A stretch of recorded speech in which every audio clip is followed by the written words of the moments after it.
Good morning, this is Listen to VOA, Japanese English listening material site with transcript. Many companies suspending business trips because of coronavirus. Big companies are trying to keep their employees healthy by banning business trips. The decision, however, has been a hard blow to the travel industry, which has already been suffering because of the effects of the new coronavirus.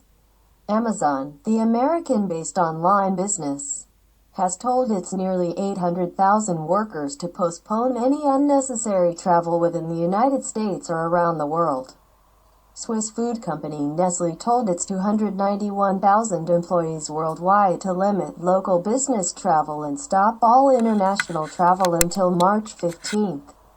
France's L'Oréal, maker of beauty products, employs 6,000 people. It has announced a travel ban until March 31st. Twitter employees have been told to work from home, as have the 8,000 people employed at Google's European headquarters in Dublin.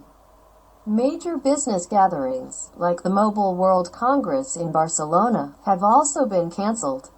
On Tuesday, Facebook confirmed it will not attend the South by Southwest conference in Austin, Texas. The event is supposed to start on March 13th.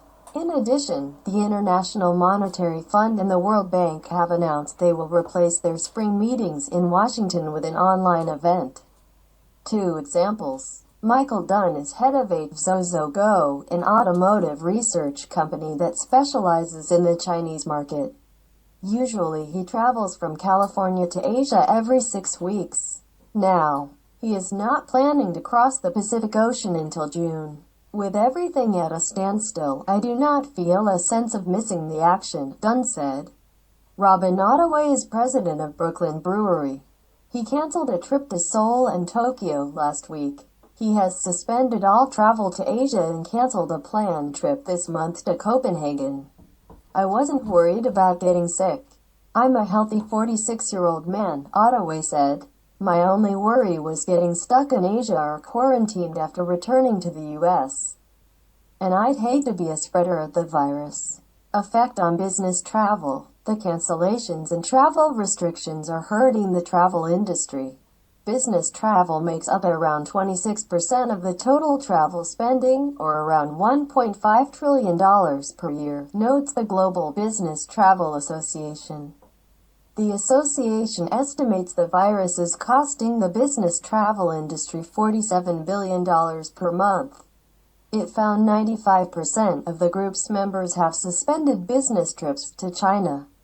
About 45% of members have cut trips to Japan and South Korea, while 23% have canceled trips to Europe. It's a big deal, said Henry Hartvelt, a travel industry expert. He estimates that airline companies get 55% of their money from business travelers because they often sit in pricier business or first-class seats. Numbers from the Airlines Reporting Corporation show that airline ticket sales fell about 9% in late February, compared with a year earlier. Hotel operators are also worried about decreases in business travel. In the United States, hotels are expected to earn $46 billion from business travel this year, said the travel research service Focusrite. No one believes that is possible now. In the week through February 22nd, hotel occupancy rates in San Francisco were down 11%, noted STR, a company that researches hotel usage. Several major companies pulled out of the city's cybersecurity conference, which began in February. Some observers say it is wise for companies to postpone or cancel travel before things get worse. Worldwide, the coronavirus has sickened over 90,000 people. More than 3,000 have died from COVID-19. The disease resulting from the virus, putting employees at risk. Kevin Mitchell is chairman of the Business Travel Coalition. He is an expert as the ways large companies and governments can control travel costs. He notes that if a company puts an employee at risk, you can be held responsible for their injury or death. In some cases, workers themselves are demanding a halt to travel. Pilots at American Airlines went to court last month to make the airline stop flying to China. American agreed to suspend flights to mainland China, but asked pilots to keep flying to Hong Kong. The pilots would not fly there. When pilots began reporting concern about going to Milan and flights were less full, Americans suspended those flights more quickly, said a spokesman for the pilots. That's all. Thank you. Listen to VOA.